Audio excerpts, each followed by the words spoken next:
Bonjour mesdames et messieurs, nous sommes cette fois-ci à Lausanne. On a parlé la fois dernière à Genève avec monsieur Anatole Malou qui nous a expliqué beaucoup de choses sur l'histoire du Congo et nous étions arrivés vers les années 80. Avant de parler de l'actualité, d'analyser, parce que là il a beaucoup plus raconté les faits et c'est son côté historien qui a parlé. Bon, maintenant, analyste, juriste de formation avec une certaine expérience professionnelle en Occident, ces côtés-là, on va confronter ses connaissances avec la réalité actuelle. Et lors de la dernière émission que vous pouvez voir, entre autres, sur tous vos sites, et notamment sur Nasport TV, nous étions vers les années 80 avec le dossier des 13 parlementaires.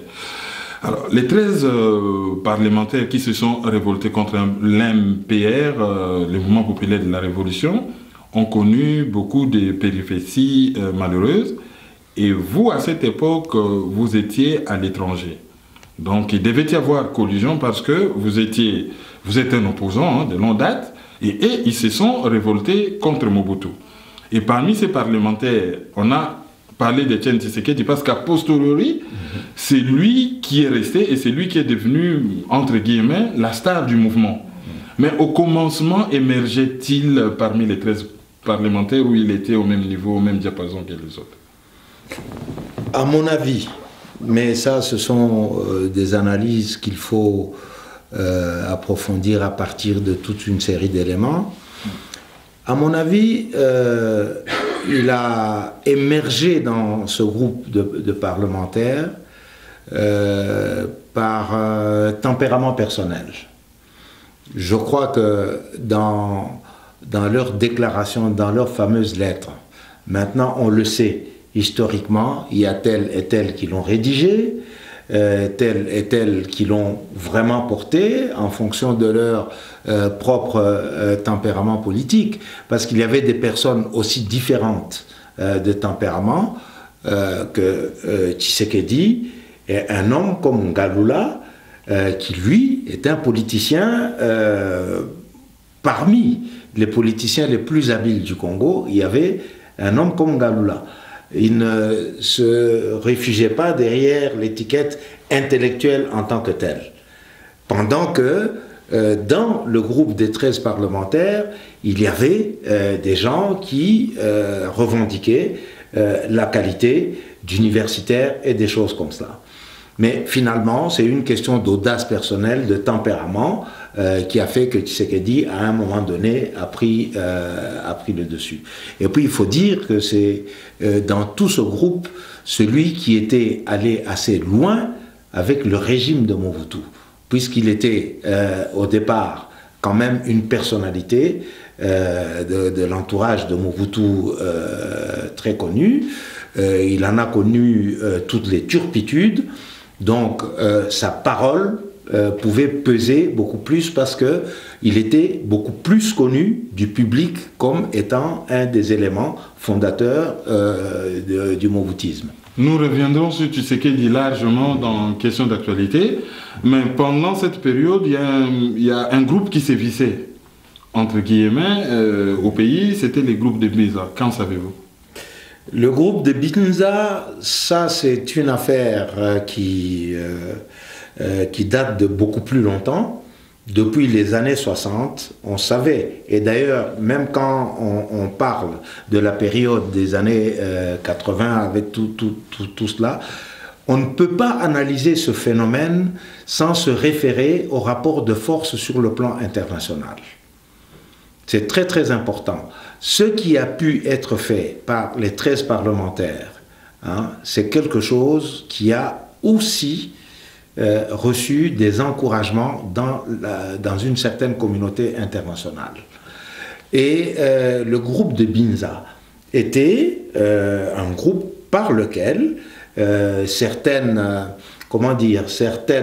orientations pour le pays étaient décidées à l'extérieur par des puissances extérieures, et notamment les États-Unis, et le groupe de Binza était un groupe qui avait pour fonction de donner une base politique au pouvoir, mais pas une base ancrée dans la population, mais une coterie comme on a commencé à le dire à certaines périodes au Congo. Donc c'est les couloirs du pouvoir et ça existe n'importe où. Et donc cette réalité-là, c'est peut-être là que se sont concoctées certaines évolutions du pays, mais à l'extérieur aussi, ceux qui voulaient voir dans leur intérêt, les puissances qui voyaient qu'il fallait absolument que les choses s'ouvrent au Congo, se sont appuyés là-dessus et ont encouragé. On ne peut pas ignorer, comment dire, l'influence des ambassades et des contacts qu'ils ont avec les différents acteurs politiques. Alors, nous sommes maintenant en 1990, vient l'ouverture politique et la conférence nationale souveraine qui s'en suivra un peu plus tard. Qu'est-ce qui a conduit à cette ouverture politique? C'était une manœuvre habile de Mobutu pour relâcher un peu la pression interne ou c'était par la force inéluctable des choses qu'on en soit arrivé là? Je crois que la réponse est dans ce que je viens de dire. Au niveau international, il y avait une évolution certaine des rapports de force.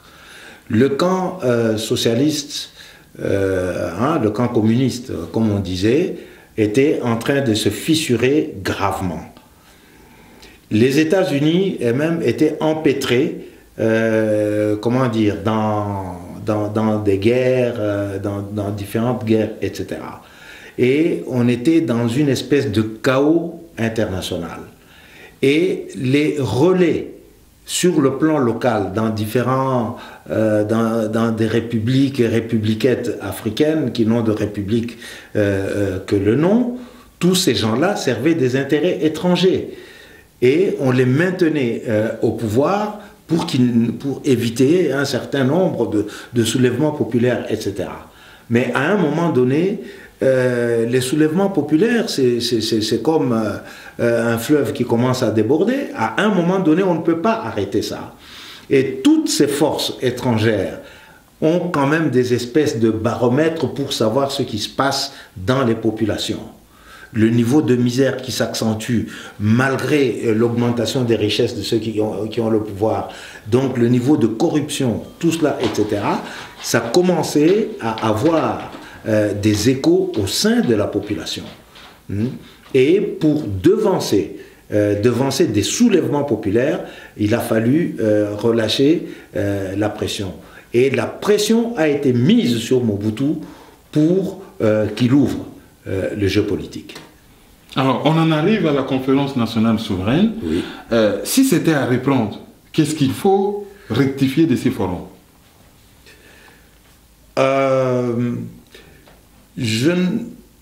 Dans la procédure en tant que telle, il n'y aurait pas grand-chose à rectifier, sauf le contenu et l'intelligence des intervenants.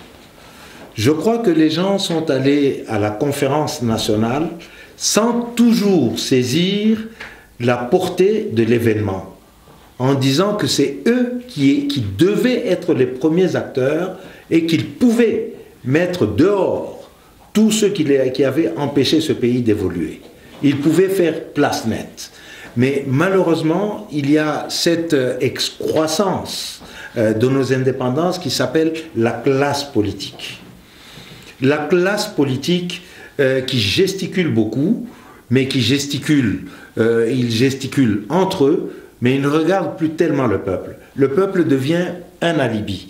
Alors ça fait qu'ils ont commencé à penser plutôt au partage du gâteau plutôt qu'à mettre en place une véritable politique pour changer les choses.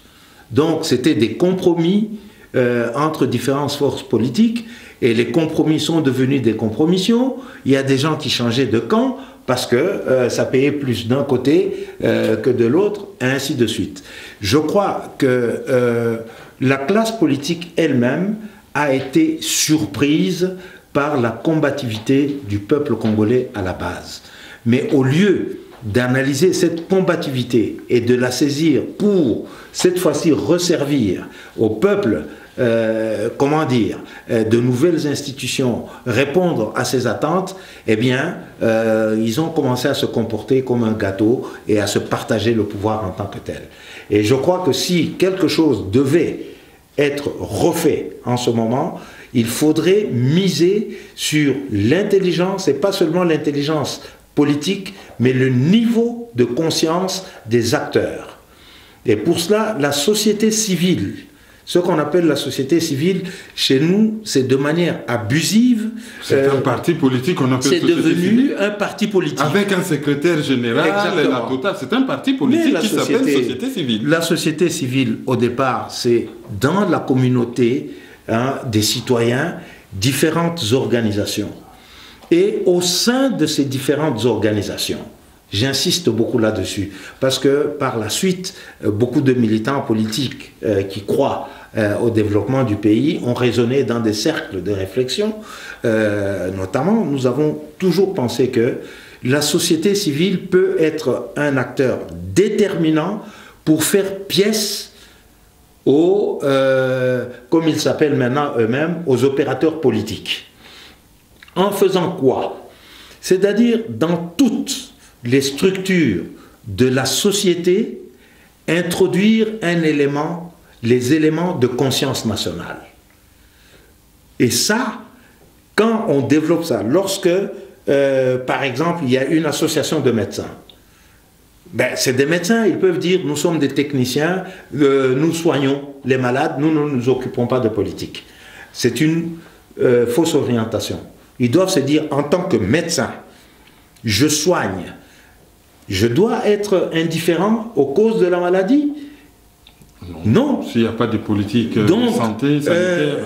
Oui, ça implique une politique de santé, ça implique un engagement politique tout court, ça implique des convictions personnelles qui sont de l'ordre moral et de l'ordre politique, en plus de la technique. Et à partir de ce moment-là, on fait quelque chose, on introduit, et ça, ce serait la société civile qui viendrait faire pièce à des opérateurs politiques qui, eux, se partagent le pouvoir et sont souvent prêts à vendre le pays pourvu qu'ils bénéficient de toutes sortes d'avantages. Ce qui arrivera après, ce n'est pas leur problème. Et à propos de vendre les pays, on remarque que en 1997, donc, Laurent Désiré Kabila arrive. Oui. Et ça, d'ailleurs, on ouvrira vraiment un chapitre sur vous de la diaspora, avec le forum de Blankenberg, mais ça, on y reviendra vraiment. Donc, Laurent Désiré Kabila arrive au pouvoir. Certaines personnes l'ont qualifié, oui, après sa mort, d'héros national. Pensez-vous que ce soit vraiment un héros? Non, un héros, voilà. Non. Je crois que c'est un peu abusif de considérer Kabila comme un héros national. Je le dis, ça ne plaira pas à un certain nombre d'individus, mais c'est bien étayé.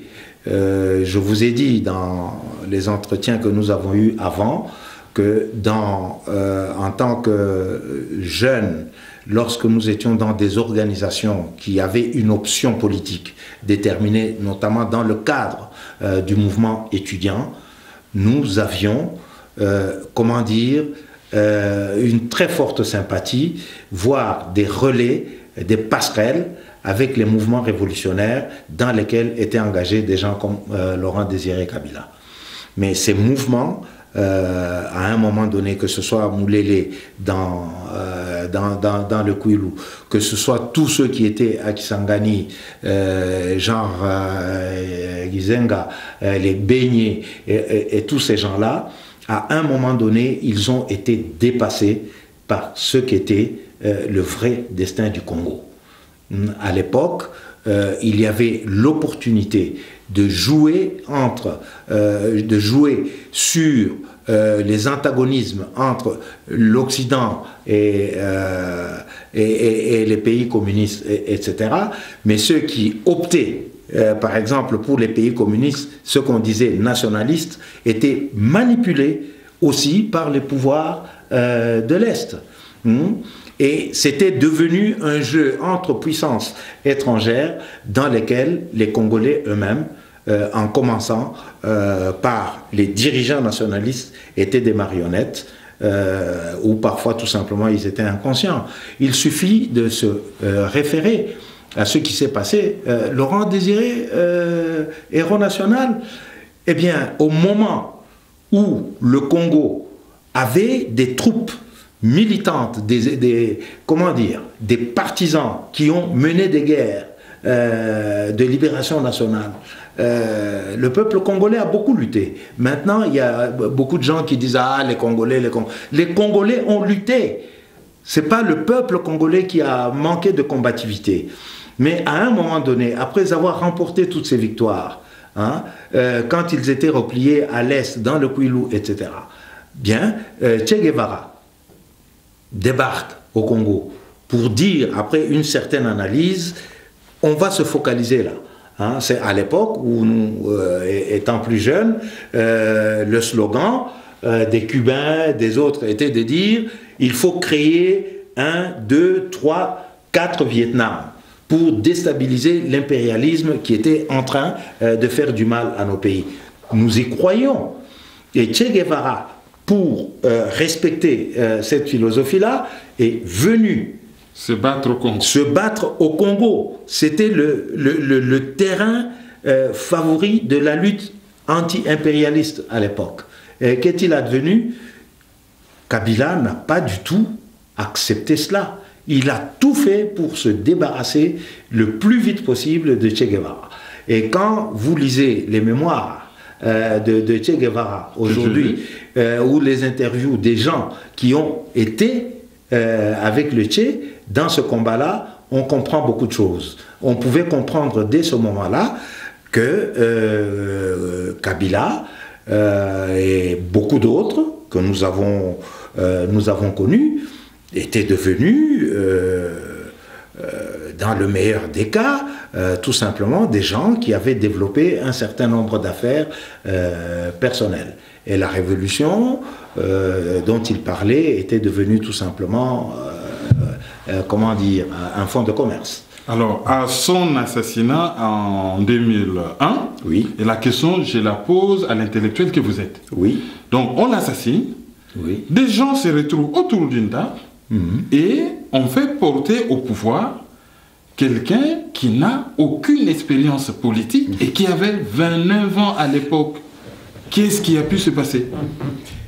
Eh bien, ce qui a pu se passer, à mon avis, c'est que Kabila, Laurent Désiré, son pouvoir était déjà miné. Mais il est arrivé au pouvoir dans les conditions que l'on sait, en s'autoproclamant. Parce que ceux qui l'avaient amené au pouvoir avaient, eux, d'autres visions. Ils ne le profilaient pas comme, comment dire, comme le président.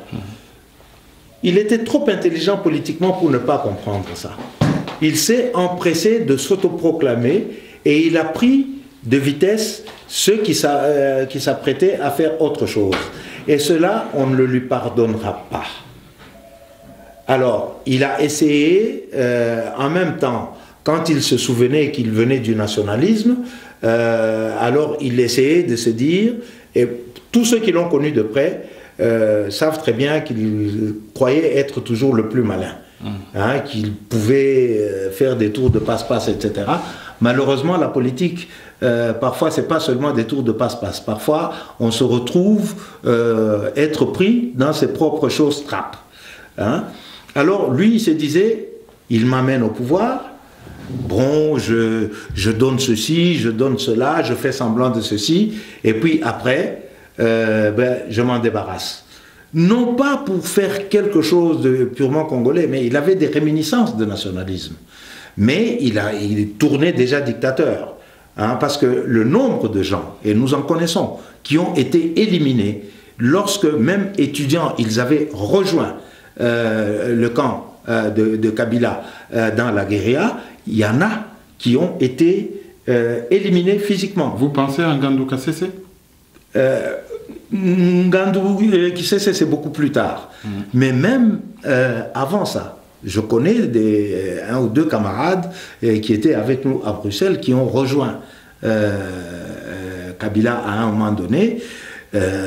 Après, parce qu'ils y croyaient, à un moment donné, ils se sont trouvés, ils sont morts. Donc, Je crois qu'en ce moment-là, il y avait plus un jeu de pouvoir qu'un jeu, comment dire, de sauvetage du Congo par des nationalistes. Et lorsque Kabila, à un moment donné, a cru pouvoir, peut-être en accélérant la marche, se débarrasser de ceux qu'il avait encadrés pour arriver au pouvoir. Ceux qu'il avait encadrés étaient eux-mêmes encadrés par ailleurs. Eh bien, il a voulu faire quelques coups pour se débarrasser d'eux, et ça, c'était intolérable. Et dans les milieux internationaux, ça se savait, on le considérait comme un mal appris. Il n'avait aucune, il ne prenait aucune forme diplomatique pour parler avec des gens. Bon, il avait un comportement qui sortait tout à fait des cadres de la gestion politique et diplomatique normale. Si encore cela devait servir à asseoir le pouvoir du peuple, comme il se disait soldat du peuple, mais non, qu'est-ce qu'il y a eu comme acte pour donner la voix au peuple? Rien.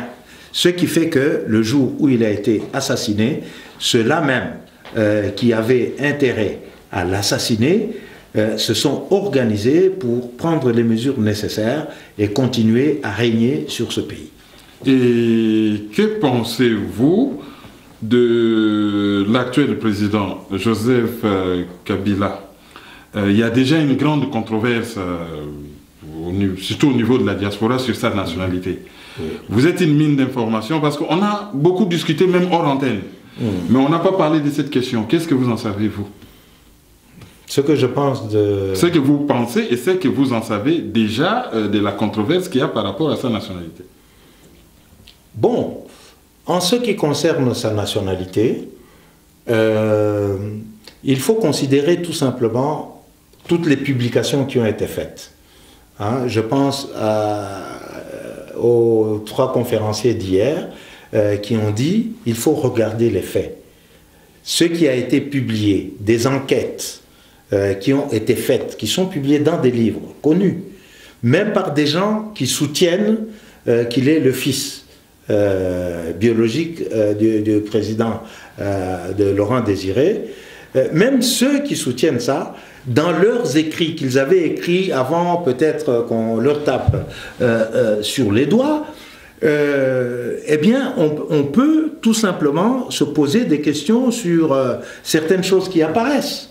Hein? Je ne vais pas aller plus loin, je vous renvoie tout simplement à ces écrits, à tout ce qui a été écrit, toutes ces controverses. Par exemple... La conférence d'hier, parce que nous sommes en Suisse et cette émission est enregistrée, le jour où il y a eu un forum à Lausanne où on a largement parlé d'un génocide silencieux au Congo, et les conférenciers c'était Patrick Mbeko, Charles Onana et Pierre Payan.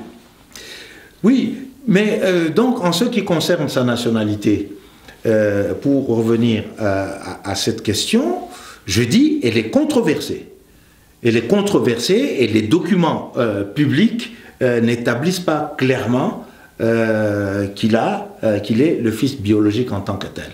Mais je vais vous dire une chose qui va vous surprendre, peut-être. Je ne considère pas cela comme important, à un moment donné. Parce que le pays étant dans le chaos, si un étranger vient s'intégrer dans notre nation, et il prend les mesures nécessaires pour redonner voix au chapitre au peuple qui a souffert pendant toute la colonisation, après la colonisation. Il prend un certain nombre de mesures pour sortir ce peuple du chaos. Quelle que soit sa nationalité, l'adoption de celui-là allait être automatique. C'est le peuple congolais qui allait le prendre et le mettre sur un piédestal en disant d'où que tu sois venu. C'est un peu le cas entre Zambie et Malawi par rapport à Kenneth Kaunda par exemple, qui est du Malawi. Et ça peut être une référence, mais dans l'histoire, les historiens pourraient rapporter des choses encore plus fortes. Il y a des gens qui peuvent aller soumettre un peuple et qui font tellement de bien pour le peuple qui finalement sont adoptés par le peuple et tout le reste de l'histoire les a adoptés en tant que tels. Nous venons toujours de quelque part, nous ne savons pas où nous allons aboutir. L'essentiel, c'est le bien que nous faisons là où nous sommes.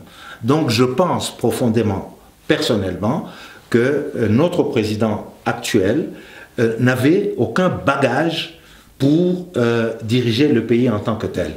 Il n'avait qu'un cœur, et si ce cœur-là avait battu au rythme des intérêts du peuple congolais, il serait un très très grand président. Hein? Et il aurait empêché tout son entourage de nuire.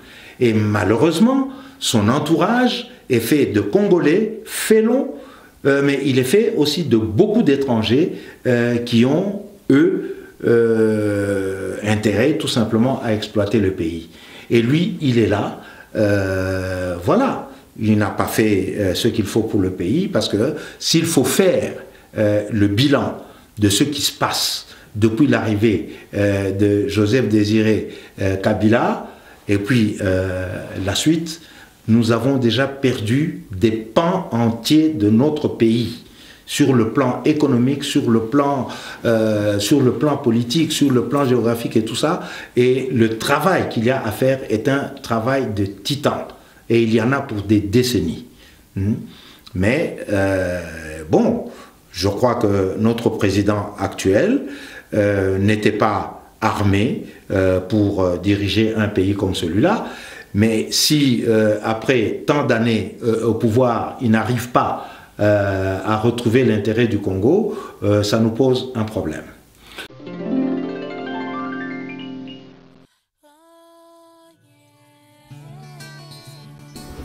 Du nouveau en Suisse à Lausanne, NAS4 TV. NAS4 TV, c'est notre télévision qui se trouve en Suisse pour la diaspora congolaise, pour la diaspora de tous les pays et même pour les originaires de Suisse et de Lausanne. Vous avez votre publicité, vous avez votre magasin, vous avez vos campagnes d'évangélisation, vos messages, vos prédications. L'endroit idéal pour faire passer votre message, NAS4 TV. Parce que ici, c'est la qualité. NAS4 TV, c'est le meilleur, c'est l'excellence. Tout ce que vous avez de meilleur, vous pouvez le sortir ici et cela sera diffusé partout. NAS4 TV, c'est la classe. NAS4 TV, c'est un travail minutieux, précis et de qualité très supérieure. NAS4 TV, c'est super. NAS4 TV, c'est vous. NAS4 TV, c'est vous.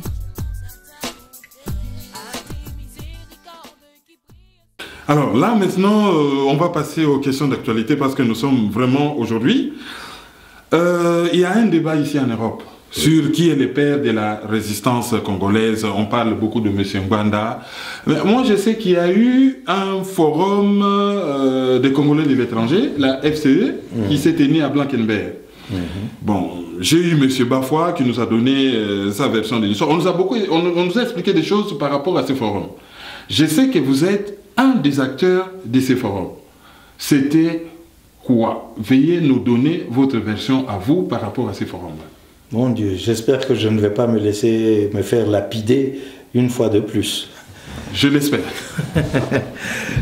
Je ne sais pas ce que mon frère Bafoua vous a dit à ce sujet, mais c'est disons, il a donné une lecture de l'histoire, et comme je sais qu'il y avait beaucoup d'acteurs, il y avait quelques controverses, je préfère écouter la lecture d'un autre acteur sans forcément vous opposer. C'est un très grand, comment dire, activiste politique. Mais je vais vous dire, vous parlez de Blankenberg. Blankenberg, c'était l'aboutissement négatif de quelque chose qui a commencé avant. Et moi, je vais vous parler de ce qui a commencé avant. Parce que Blankenberg, c'était le premier acte de trahison par des intellectuels congolais, par de la diaspora congolaise, une trahison vis-à-vis non seulement de l'ensemble des Congolais de la diaspora, mais vis-à-vis de notre peuple. Je reviens à l'origine de ce qui s'est passé à Blankenberg. Il y avait des groupes de réflexion dans la suite avant la conférence nationale, après la conférence nationale, etc. Des groupes de réflexion et des choses comme ça. Et à un moment donné, je ne sais plus en 95 ou quelque chose comme ça, on invite à l'initiative d'une association dans laquelle se trouvait notamment Bafwa. Et juste une référence, hein, vous allez par exemple sur NAS4 TV, ceux qui regardent sur d'autres sites, la plupart des sites l'ont mis. Donc regardez l'émission avec Bafwa, regardez l'émission avec Munkamba, vous aurez pour comparer ce qu'eux ils ont dit avec ce qu'il dit. Voilà. Bon, comme je ne sais pas ce qu'ils ont dit, je suis d'autant plus à l'aise, mais j'espère qu'ils ne m'en voudront pas parce que je ne voudrais pas polémiquer et je puis vous assurer que tout ce que je suis en train de dire peut être étayé avec des documents datés, avec des témoins d'époque, etc.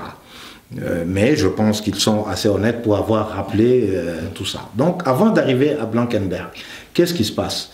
À l'initiative de l'association dans laquelle se trouvait notamment Bafwa, on se donne rendez-vous à Puydou. C'est dans une localité ici aux alentours de Lausanne, un endroit tout à fait charmant. Donc un colloque, dire par rapport à la situation de notre pays, qu'est-ce que nous pouvons faire, nous, Congolais de l'étranger?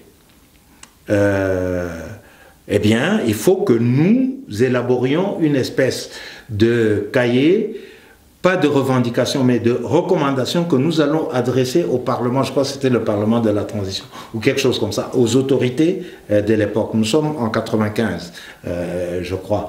Et nous allons faire ça. Et puis nous allons dire, voilà, nous pensons qu'il faut faire ça, ça, ça, ça, ça et ça, pour mettre en œuvre tout ce qui a été dit à la conférence nationale, et toutes ces choses-là. Mais dans certains groupes de réflexion, dont celui auquel j'appartenais, qui s'appelait Convergence, nous avions une réflexion qui était beaucoup plus élaborée par rapport à ça. Nous sommes arrivés et nous avons dit, écoutez, nous ne pouvons pas, c'est cette histoire d'adresser chaque fois des recommandations aux députés nationaux dont nous avons la preuve qu'ils ont souvent d'autres logiques, ça commence à bien faire. Nous n'avons aucune force de contrainte sur ces gens-là. Alors, est-ce que la bonne idée ne serait pas d'abord de nous structurer en tant que diaspora congolais de l'étranger et sur la base d'une nouvelle conscience politique? Vous voyez ce que je disais tout à l'heure en disant il faut, à propos de la société civile, insuffler dans chaque structure de la société civile un minimum de conscience politique. Quand on agit en tant que médecin, en tant qu'ingénieur, on est toujours relié non pas au salaire, au prestige, mais à l'intérêt national. Et ça change la perspective. Et par rapport à ça, nous avions fait cette réflexion depuis plusieurs années. Et nous avions même fait des tentatives à partir d'un groupe de réflexion que j'animais, malgré toute la discrétion que je devais observer en tant que fonctionnaire international à l'époque, mais il y avait d'autres qui n'étaient pas fonctionnaires internationaux qui pouvaient porter cette parole. Nous avions aidé, il y a très peu de gens qui savent ça, à encourager par toutes sortes de moyens les jeunes magistrats à organiser un syndicat de la magistrature au Congo. Et ils se sont présentés en tant que syndicat de la magistrature en défendant certains intérêts de la magistrature, mais reliés au cadre national. Ils étaient à la conférence nationale. Ça venait de quelque part. Nous les avons encouragés. Nous ne disons pas que nous les avons manipulés. Non, non, non. Nous les avons encouragés en donnant ce que nous pouvions donner comme information venant d'autres structures semblables dans des pays où il y a eu ce genre de combat. Ok. Donc, avec cette façon de voir, nous arrivons donc à Puydou, nous disons, essayons de voir comment nous organiser. Et si les Congolais de l'étranger ont une structure organisée, ils pourront peser sur les politiciens au Congo. Donc, commençons par la base et définissons les modalités d'organisation. Il y a eu unanimité là-dessus. Donc, il n'était plus question d'envoyer des recommandations. Nous avons élaboré un schéma pour ce processus et j'ai été désigné comme président pour élaborer tout ça. Mais comme, encore une fois, dans ma qualité de fonctionnaire international, je ne pouvais pas prétendre à occuper des fonctions de caractère politique ou des choses comme ça. J'ai tout simplement proposé ce que je pouvais avoir comme expérience dans la lutte politique pour élaborer les statuts et toutes sortes de choses, organiser des consultations, etc. Le mandat essentiel était de faire en sorte que dans chaque pays où il y avait des Congolais, il puisse y avoir une espèce de coordination de la société civile. Des gens qui avaient des associations caritatives, des gens qui avaient des tendances plutôt politiques, de mettre tout cela dans chaque endroit en partant d'une idée. Chaque endroit où se trouve un groupe de Congolais, c'est un microcosme de la société congolaise, de la nation congolaise. Donc il peut y avoir des opinions différentes, mais il faut essayer de regrouper tout ça. Et chaque fois qu'un Congolais prend une initiative, il faut qu'il soit accompagné par tous les autres pour faire aboutir et réussir son initiative caritative, par exemple. Voilà, donc ces belles idées mises en place. Oui. Donc vous décidez d'organiser un forum pour mettre tout cela en symbiose et en musique. On commence à organiser section par section. Moi-même, j'avais peut-être la possibilité de me déplacer. Je pouvais avoir un tout petit peu plus de mobilité que des étudiants ou des choses comme ça. On va en France, on organise la première section française des Congolais de l'étranger. Et c'est là qu'on prend la décision de baptiser ça la FCE, Fédération des Congolais de l'étranger.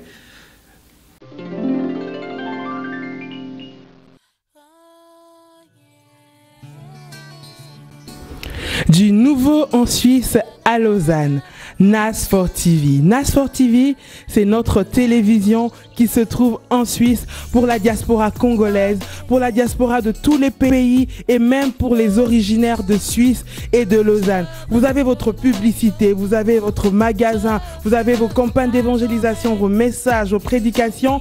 L'endroit idéal pour faire passer votre message, NAS4 TV. Parce que ici, c'est la qualité. NAS4 TV, c'est le meilleur, c'est l'excellence.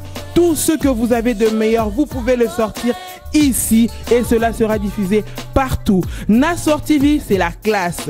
NAS4 TV, c'est un travail minutieux, précis et de qualité très supérieure. NAS4 TV, c'est super. NAS4 TV, c'est vous. NAS4 TV, c'est vous.